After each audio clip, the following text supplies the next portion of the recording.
Agora que está tudo ok, que eu sei que está ok, vamos para a nossa aula de fato. Hoje nós vamos falar sobre Neemias reconstrói os muros de Jerusalém. Então, uma lição aí muito aguardada, né?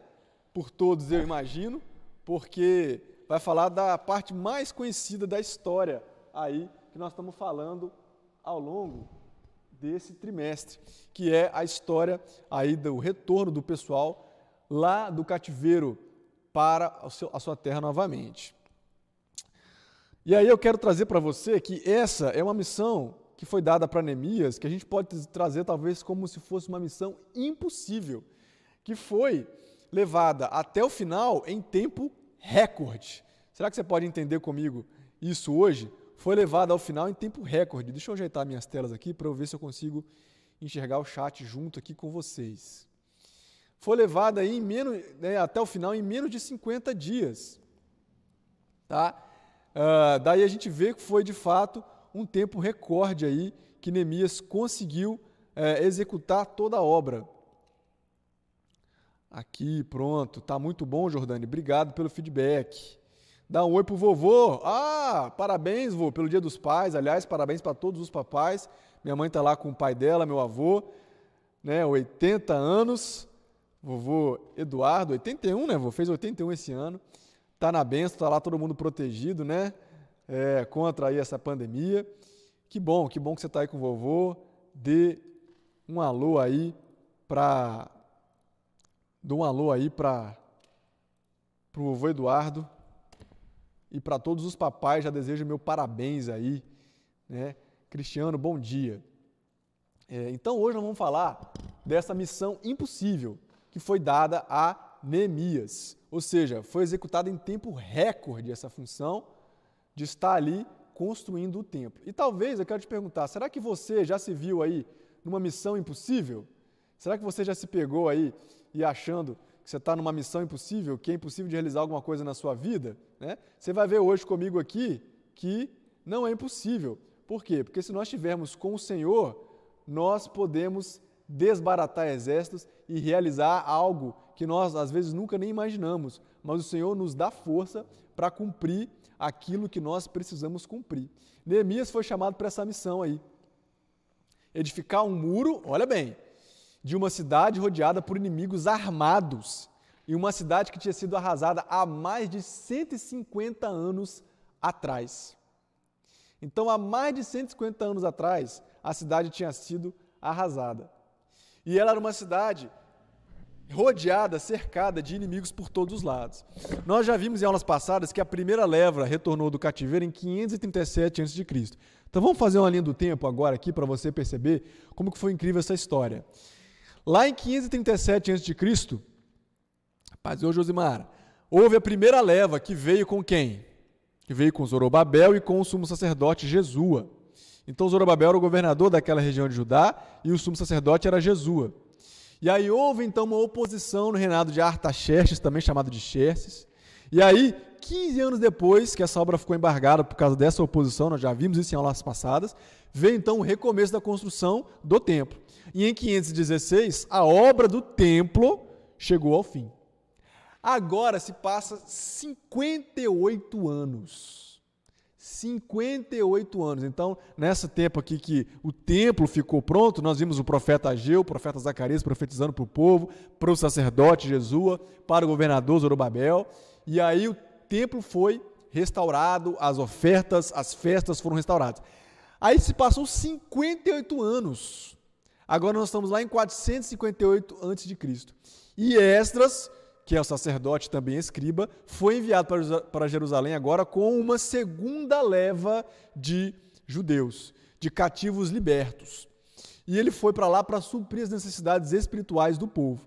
Então, esse ato aí, esse gap, essa pausa de 58 anos entre o templo ter sido reerguido e agora os muros da cidade começarem a se reerguer com Neemias, está entre os capítulos 6 e 7 do livro de Esdras. Então, nesse período aí de quase 60 anos é que aconteceu a história de Esther, que você conhece muito bem, ali com o rei Assuero e tal. Então, nesse período acontece a história de Esther. Beleza? Só para a gente se situar, para a gente se situar nessa linha do tempo. Agora nós estamos falando de quase 60 anos depois que nós falamos na aula passada. Nós vamos ver agora, 15 anos depois que Esdras volta, agora Neemias se apresenta ao rei Artaxerxes I e ele é enviado como governador de Judá para reconstruir agora os muros da cidade. Então, 15 anos depois que Esdras volta, isso é, quase 60 anos depois que o templo foi restaurado, vem Esdras. Agora, 15 anos depois, vem Neemias, enviado. Ele foi de copeiro do rei Artaxerxes a governador de Judá. Então, veja bem comigo, Neemias ele estava numa posição confortável e influente. Ele era copeiro do rei, ou seja, uma posição comum, um homem comum, mas numa posição especial. Ele tinha nessa posição, raciocine comigo, pouco poder, certo? Ele era ali o garçom do rei, o copeiro do rei. O copeiro do rei, garçom ali do rei. E ele estava numa posição ali muito confortável, concorda comigo? Uma posição especial, apesar de que ele tinha que provar tudo antes do rei provar, né? Mas era uma posição especial. E ele tinha grande influência. Por quê? Apesar de ter pouco poder, tinha grande influência. Ele estava ao lado do rei todos os dias. Às vezes nós estamos procurando ter muito poder para mandar mais. Talvez lá onde você convive no seu trabalho, talvez aí dentro da sua família você acha que precisa mandar mais e está procurando ter muito poder. Mas a melhor forma de nós liderarmos é exercer influência de modo construtivo. E nós vemos aqui, Pai do Senhor, Ailton, Pai do Senhor, bom dia, Celito. Nós vemos aqui na história de Neemias que ele estava ali com muita influência sobre o rei, porque em um dia que ele chegou para falar com o rei já percebeu que ele estava triste e já entregou a ele ali, claro que ele foi movido pelo Espírito Santo de Deus, entregou a Neemias o que ele necessitava para que a obra que Deus tinha na vida de Neemias, o ministério que Deus tinha na vida de Neemias fosse cumprido. Então, não fiquei procurando por muito poder, por mandar mais, por gritar mais alto ou falar mais alto para ver se você manda mais, mas tenha certeza de que você está influenciando, você está às vezes no lugar certo. Basta você entender que você tem o poder de influência. Basta você entender que você precisa saber como influenciar de um modo construtivo, para que aquele que está sobre você como autoridade perceba e te dê os recursos que você necessita para realizar a obra para a qual Deus te chamou. Está me entendendo? Se você está me entendendo, coloca aí um ok no chat. Pode ser no YouTube ou no Instagram, que eu estou vendo os dois aqui ao mesmo tempo. Agora eu estou muito tecnológico. Olha que benção. Estou vendo os dois ao mesmo tempo aqui. Você pode comentar conosco aí, que eu estou vendo aqui nos dois hoje. Agora eu entendi aqui. Beleza. Então, ele tinha ali uma posição privilegiada. Deus tinha para ele uma posição muito mais elevada do que ser garçom do rei. E essa posição ainda mais elevada, o que foi determinante para ele conseguir essa posição como governador de Judá? Um coração quebrantado à vontade do Senhor. Um coração quebrantado. Essa é a diferença entre aquele que está até numa posição ali de exercer influência, mas para que ele seja elevado a uma posição que ele precisa para exercer o que Deus chamou para exercer, nós precisamos estar com o nosso coração quebrantado. O que é isso? É colocar os interesses da obra acima dos próprios interesses. Então, preste atenção comigo, Deus ele costuma moldar a personalidade das pessoas e dar a elas experiências, ou seja, um treinamento para que elas sejam preparadas para o seu ministério na obra. Às vezes você está achando que a posição que você ocupa aí, onde você está, é coisa pequena. Como alguém pode ter pensado, nossa, Neemias era só o garçom do rei, mas ele tinha ali à sua disposição, todos os dias, o rei ao seu lado, coisa que quase ninguém tinha, esse contato com o rei. E ele tinha ali também grande influência sobre o rei, porque ele estava com ele e tinha o seu coração voltado aos interesses do reino. Então não procure uma posição, procure influenciar de modo construtivo. Procure ter o seu coração quebrantado, para que o Senhor possa fazer com que você seja colocado na posição que você precisa. Talvez não é aquela que você pensa que precisa estar, mas é a posição que você precisa estar. Amém? Louvado seja Deus. Então, essas experiências que nós passamos, como Neemias estava ali como copeiro do rei, são, na verdade, treinamentos de Deus para nós, para que quando Ele nos coloque numa posição ali mais elevada, nós estejamos treinados. Então, as tuas experiências, elas servem para que você seja preparado, para que você seja treinado. Então, não fique achando que você é coisa pouca, não. Mas saiba que todos os vales da vida que porventura você passe são experiências para que você saiba se colocar na posição que Deus quer. E muitas vezes nós não fazemos ideia do que Deus tem reservado para nós. E passamos a vida ou passamos as circunstâncias reclamando de Deus, ou passamos a vida reclamando dessas circunstâncias. Talvez você ache que você não está na posição de ser usado por Deus, mas saiba que se você compartilhar sua vida com Deus, o que é isso? Ter comunhão plena com Ele, dividir tudo com o Senhor, inclusive os interesses do reino. E se você colocar em prática aquilo que você aprendeu andando com Ele nessas circunstâncias, então Deus pode ter uma missão impossível para você, impossível aos olhos humanos, que você vai conseguir superar.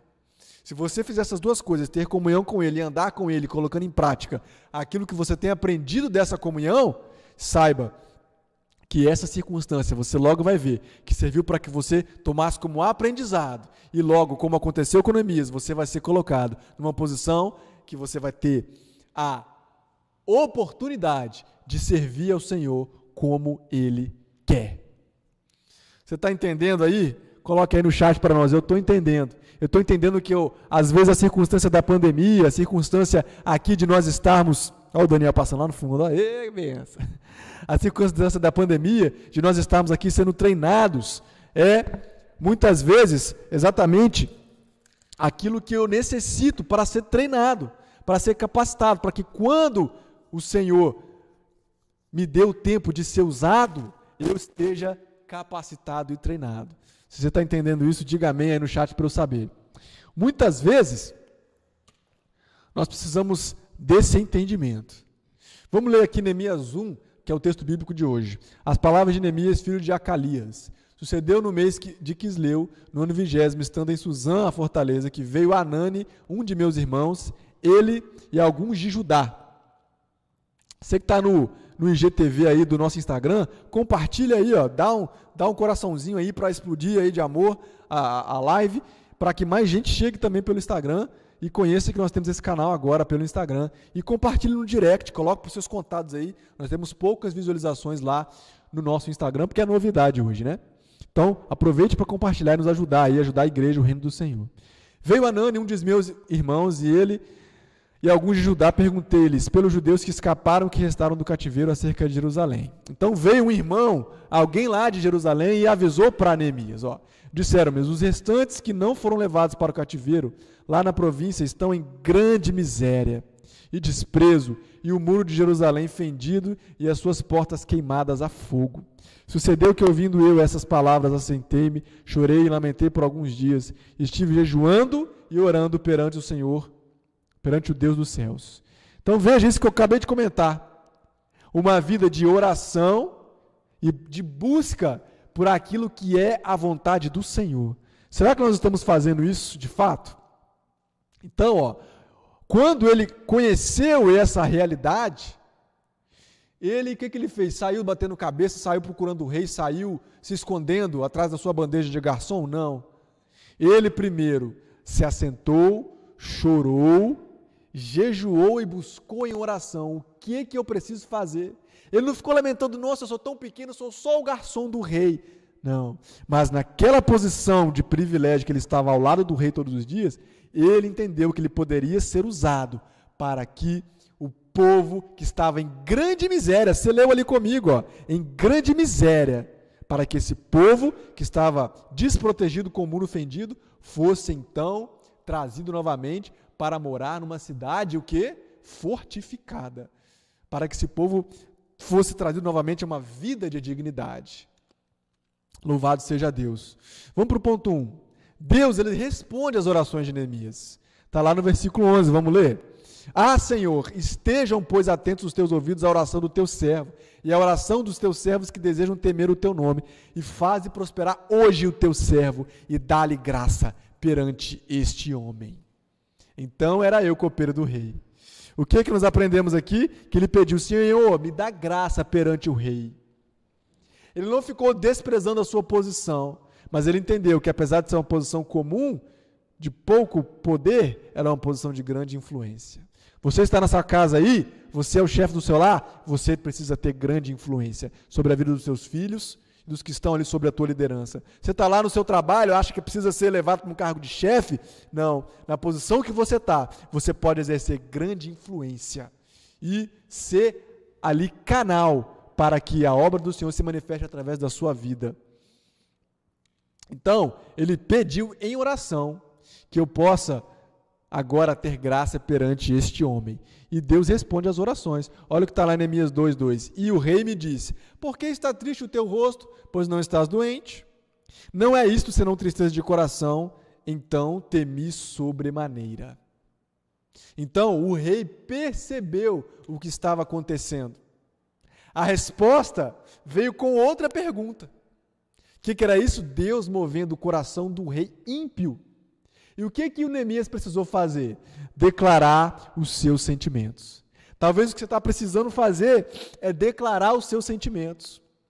Não fique escondendo isso, mas chame. Chame a pessoa a quem você precisa, a quem você pode conversar sobre isso, as pessoas que estão ali no seu convívio, e declare os seus sentimentos. Às vezes é até o seu superior, como foi ali para Neemias. Declare os seus sentimentos. O rei perguntou: por que você está triste? Você não está doente, você está triste. E Neemias então pôde falar: isso é a amargura que está no meu coração. E ele declarou: porque os meus irmãos estão passando dificuldade numa cidade rodeada por inimigos, sem nenhuma proteção. Louvado seja Deus. Então, declare os seus sentimentos. Deus pode preparar a ocasião certa para isso, inclusive, como preparou, a câmera é essa, como preparou para Neemias ali.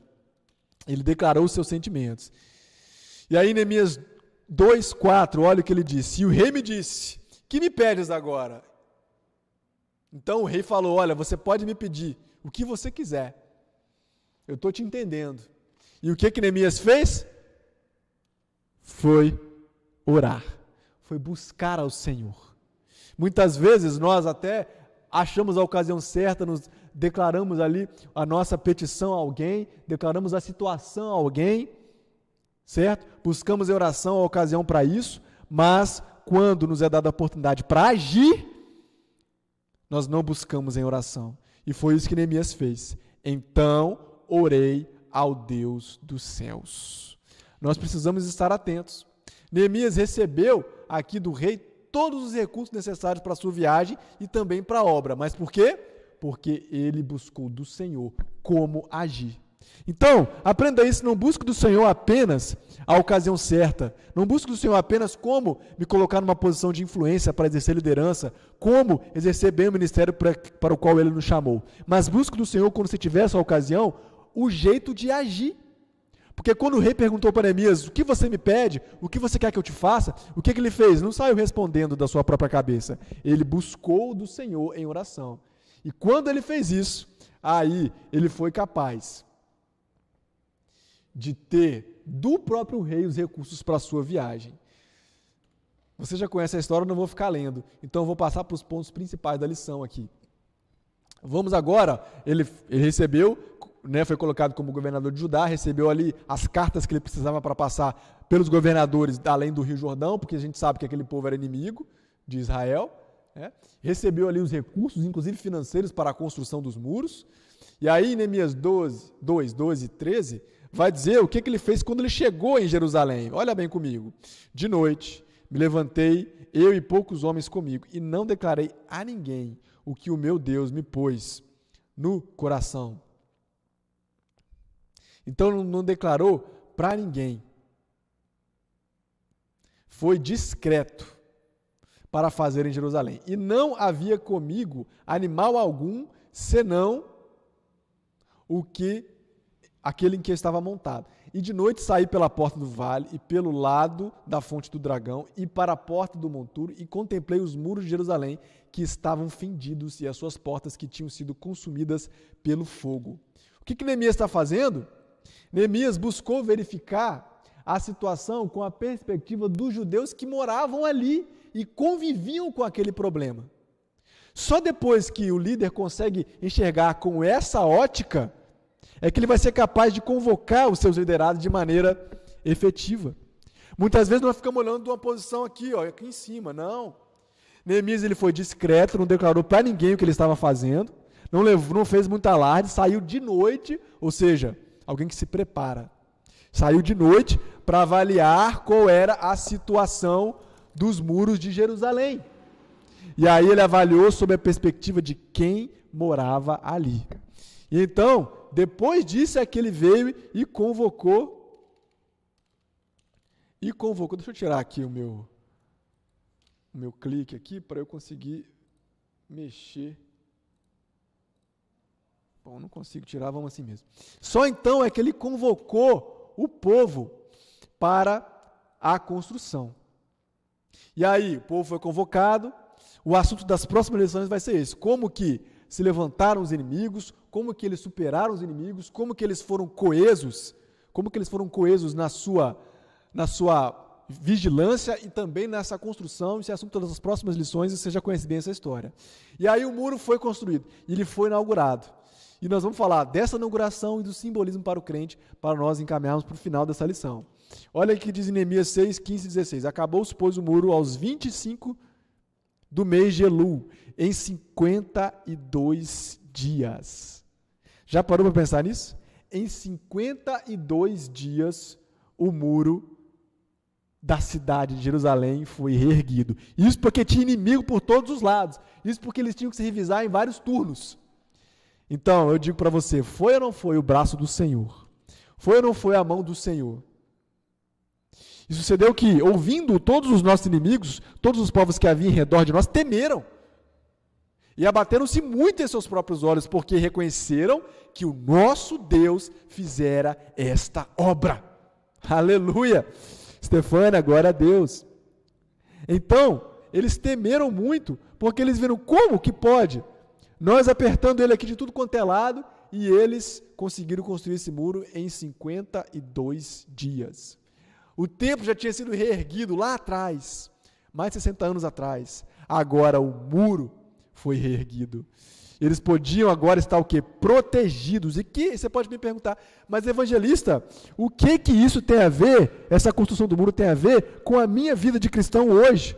Eu te respondo, vamos olhar aqui, Vamos olhar só para terminar esse raciocínio da construção, E na dedicação lá em Neemias 12, vamos ler o 27, o 30 e o 43. Na dedicação dos muros de Jerusalém,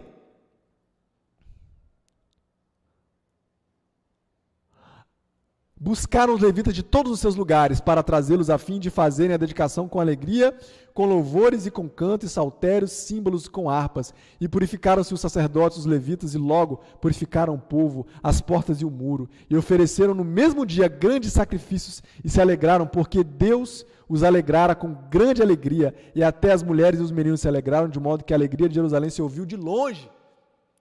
Oh, glória! Então foi uma grande festa, teve coral, teve louvores, buscaram vários levitas de todos os lugares, eles purificaram o povo, as portas, o muro, fizeram os rituais que precisavam ser feitos, e aí eles celebraram com grande júbilo a construção do muro. E eu te pergunto, o que é essa alegria, o que esse muro tem a ver com a minha vida de cristão hoje? Vamos aqui para Isaías 60, 18 e depois Isaías 26, 1.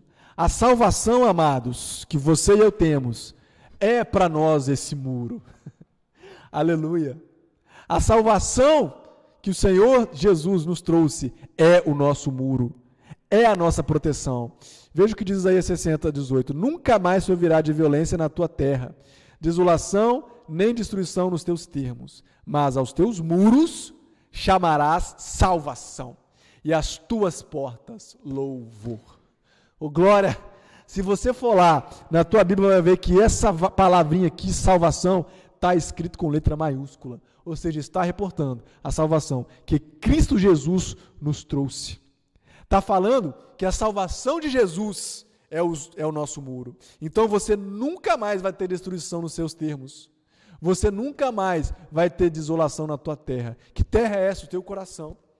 O Senhor nos está falando que você não vai precisar mais perecer nem emocionalmente, não vai precisar mais perecer de modo algum, nem espiritualmente. Por quê? Porque Ele construiu um muro ao redor da sua terra. Ele construiu um muro ao redor da onde você habita. E que muro é esse? Esse muro se chama salvação. Ô glória! Nós temos um muro também. Você não mora em Jerusalém, mas o reino já nasceu no teu coração e o teu coração está murado. Por quê? Porque Ele construiu esse muro chamado salvação. Lá em Isaías 26:1 vai dizer: naquele dia se entoará este cântico na terra de Judá. Temos uma cidade forte a quem Deus pôs a salvação por muros e antimuros. Então, nós temos uma cidade forte, uma cidadela, uma cidade de refúgio. Que cidade de refúgio é essa? Você aprendeu comigo na lição anterior de Josué. A nossa cidade de refúgio é o Senhor Jesus. Nós precisamos ficar aqui dentro desses termos da cidade de refúgio. E diz o versículo que nós lemos: nós já temos uma cidade forte. E Deus colocou salvação por muros e antimuros. Louvado seja Deus. Glória a Deus, Josi. Glória a Deus, Jordane. Amém, Celito. Obrigado pelos comentários aí no chat. Pessoal do Instagram, vai jogando aí no direct, apertando o coraçãozinho. Você que está no YouTube, curte o vídeo, compartilha também nas suas mídias, para que mais pessoas cheguem aqui. Então, isso é o que tem a ver. O levantamento dos muros foi resultado de um despertamento. E a salvação para nós também é assim. As pessoas são salvas, nós somos salvos porque nós fomos despertados. Nós recebemos esse despertamento. Então, muro é aquilo que faz separação. Preste atenção nisso. Eu estou falando aqui de santidade. Então, se muro era o que dava ali segurança para a cidade de Jerusalém, agora o muro da salvação é que nos dá segurança e certeza da nossa salvação. Que nós vamos morar no céu, na nova Jerusalém. E para isso, eu preciso estar de fato separado, porque muro é isso, muro é separação. Eu preciso estar de fato separado. O reino de Deus e o reino do mundo, eles não combinam. Aquilo que o mundo traz de filosofia, de opinião, e aquilo que a Bíblia Sagrada nos traz de filosofia e opinião, de regra de fé e prática, eles não combinam. E nós precisamos entender que há um muro que nos separa. E esse muro se chama salvação. Vamos ler comigo aqui, 2 Coríntios 6,14. Não vos prendais a um jugo desigual com os infiéis. Aqui não fala apenas de casamento, mas está falando de nos prender com os infiéis, aquela amizade, certo? Não se prenda aos infiéis. Porque que sociedade tem a justiça com a injustiça? E que comunhão tem a luz com as trevas? Nenhuma comunhão. Então, que nós possamos, já caminhando para o final agora, que nós possamos estar conscientes que esse muro faz separação entre o puro e o impuro, entre o justo e o injusto, entre o reino de Deus e o reino desse mundo, o reino das trevas, que é governado pelo maligno. Então, que nós tenhamos no nosso coração esse muro. Isaías 60 falou, no nosso coração já tem, na nossa terra já tem esse muro, e esse muro se chama salvação. Que nós possamos, assim como Neemias, estar vigilantes, porque ele foi vigilante, estar preparados para enfrentar o inimigo, porque ele esteve preparado. Possamos, assim como Neemias, buscar de Deus em oração o momento certo, dispor nossos sentimentos, buscar de Deus em oração a ocasião certa, para que Ele nos coloque na posição que precisamos para realizar a obra. Buscar de Deus aqui em oração, quando nos for dada a oportunidade e a ocasião para nós agirmos. E não desprezar a posição que você se encontra agora, porque essa posição pode parecer pequena, mas é nela que você está aprendendo, para que você seja treinado. Quando for colocado numa posição de governo, quando for colocado numa posição de ação, de liderança, para que você haja de acordo com aquilo que você aprendeu nessa posição. Neemias era apenas o garçom e foi governador de Judá. Louvado seja Deus. Amados, vamos orar. Foi uma lição mais curta porque eu imaginei que nós teríamos algum problema para iniciar a lição hoje, mas foi uma lição mais curtinha, mas eu tenho certeza que você recebeu do Senhor a palavra e o recado foi dado. Me dê um alô no chat aí se você recebeu. Bastante gente assistiu hoje. Obrigado aí, Edenilton. Glória a Deus. Bruna, tá vendo pelo Instagram, mandou aqui um coraçãozinho aqui, um smile. Obrigado, Edenilton. Obrigado aí, Osana. Obrigado, Jordane. Todo mundo que acompanhou aí, Stefânia. Glória a Deus. Obrigado você que viu aí pelo Instagram. Obrigado você que viu pelo YouTube. Vai ficar no canal da igreja. E logo mais à noite teremos aqui, direto da igreja, né? A gente conversou com o pastor, vamos fazer um teste. E vamos fazer uma página no Facebook agora, para que você também curta a página no Facebook. Vamos transmitir em 3 plataformas. Olha que bênção. Instagram, Facebook e YouTube ao mesmo tempo. Você pode escolher a que você melhor desejar. Tá bom? Gente, vamos orar. Alá, Dani. Dani, chega aqui para você fazer essa oração, então. E vai estar pela rádio também.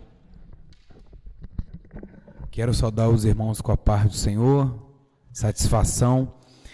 Nesse dia a gente está podendo fazer essa transmissão com qualidade, som, imagem, e tudo isso é para que o reino do Senhor, né, ele venha também as pessoas poderem ouvir a palavra do Senhor, porque para o Senhor ele merece o melhor.